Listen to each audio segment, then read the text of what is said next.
Welcome back. तो आइए understand करते हैं पोएम को, अब समझते हैं हमारी poem a photograph by the poet Shirley Toulson. तो आइए अब करते हैं पूरी पोएम। सबसे पहले किसी भी पोएम को एक बार पढ़ लेना चाहिए। तो टेक्स्ट है जो पोएम की वो इसी तरह से है। The cardboard shows me how it was when the two girl cousins went paddling, each one holding one of my mother's hands. And she, the big girl, some 12 years or so, all three stood still to smile through their hair at the uncle with the camera. A sweet face, my mother's, that was before I was born, and the sea, which appears to have changed less, washed their terribly transient feet. तो इसके बाद देखिएगा कि poem में जैसा word meanings के समय बताया था कि cardboard shows me how it was, जैसे आप लोग अपने फोटोग्राफ पे देखते हैं कि कार्डबोर्ड जो फोटोग्राफ लगा हुआ है आपका कार्डबोर्ड पे, बचपन का फोटोग्राफ है, वो क्या दिखाता है कि how it was when the two girl cousins went paddling, यानी पोएट्स मदर है, वो पोएट अपनी मदर के फोटोग्राफ पे देख रही है और उसकी मदर और दोनों कजिन्स जो थी समुद्र के किनारे पे, it was their routine work, sea holidays कहा गया उसमें, each one holding one of my mother's hands, यानी कार्डबोर्ड क्या दिखाता है कि when two girl cousins went paddling, समुद्र किनारे सी बीच पे अपने अंकल के साथ पे पैडलिंग के लिए जाती थी और दोनों ही उसकी जो कजन थी होल्डिंग मदर्स हैंड, मदर का हाथ पकड़े रहती थी।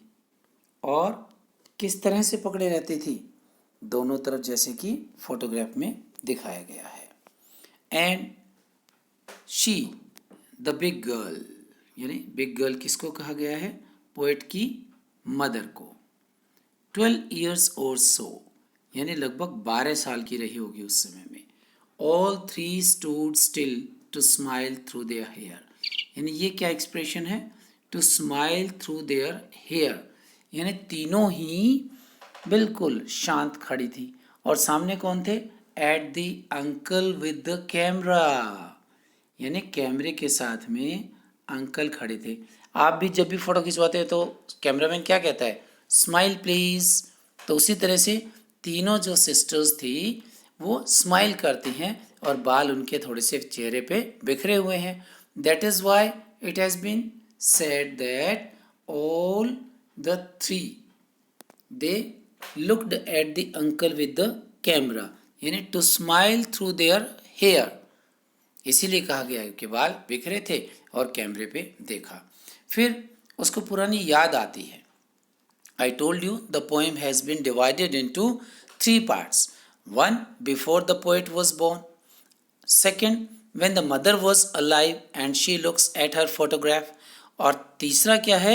When the poet's mother had died. तो फिर अब दूसरा पोर्शन क्या शुरू होता है? देखिए, My mother that was before I was born, यानी ए स्वीट फेस, मदर का बड़ा अच्छा सुंदर चेहरा उसमें था और फोटोग्राफ में। तो पोएटेस क्या कहती है? That was before I was born. And the sea which appears to have changed feet और changed less and washed their terribly transient feet, यानी सी समुद्र जो है वो बहुत कम बदला है। मोटे तौर पे समझें तो क्या हुआ है कि हम लोग बदल गए हैं। वो जो खेल रहे थे बच्चे, यानी तीनों सिस्टर्स, वो बदल गई हैं।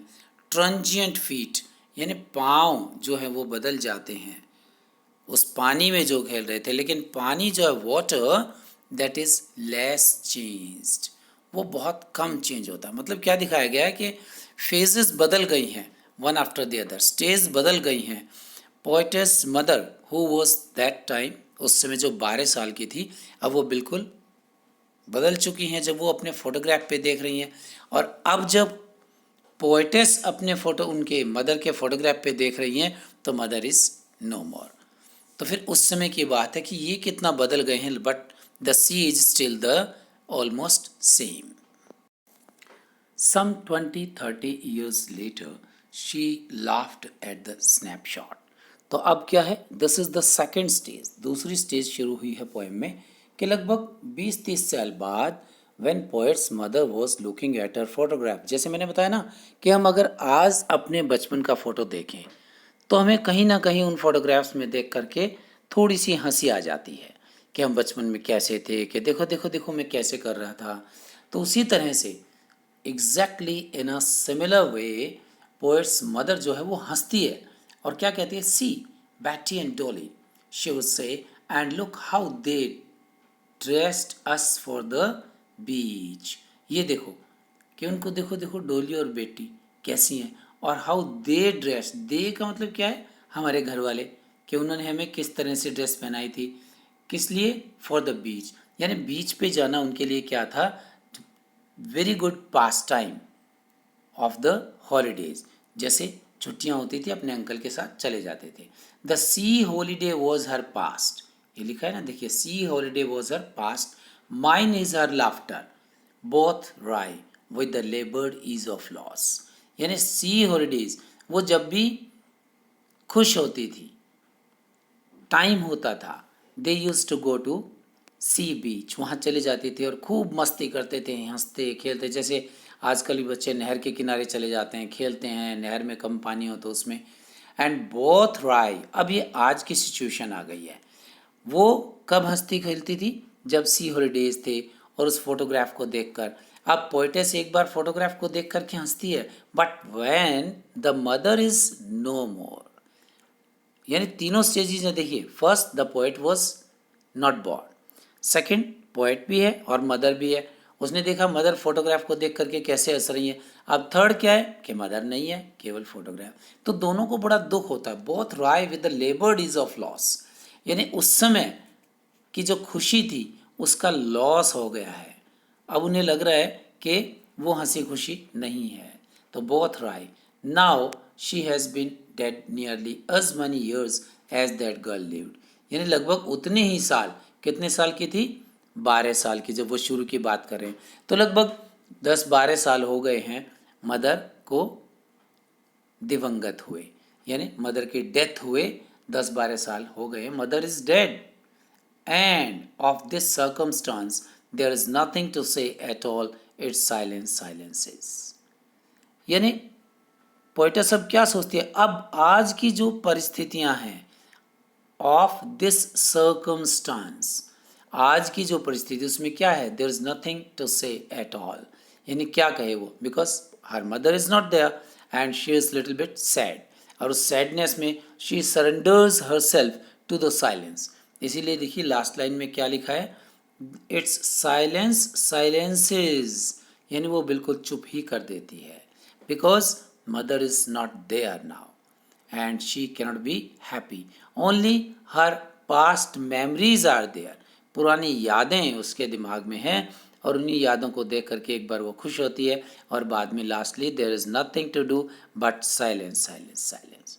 तो आप लोग याद रखिएगा कि पोएट ने क्या किया है कि देयर आर 3 पार्ट्स, और तीनों पार्ट्स को अलग अलग स्टेंजाज में डिस्क्राइब किया है। तो आप भी उसी ढंग से करें, हिंदी इंग्लिश में। इसके बाद समरी देखते हैं पोएम की और क्वेश्चन आंसर्स।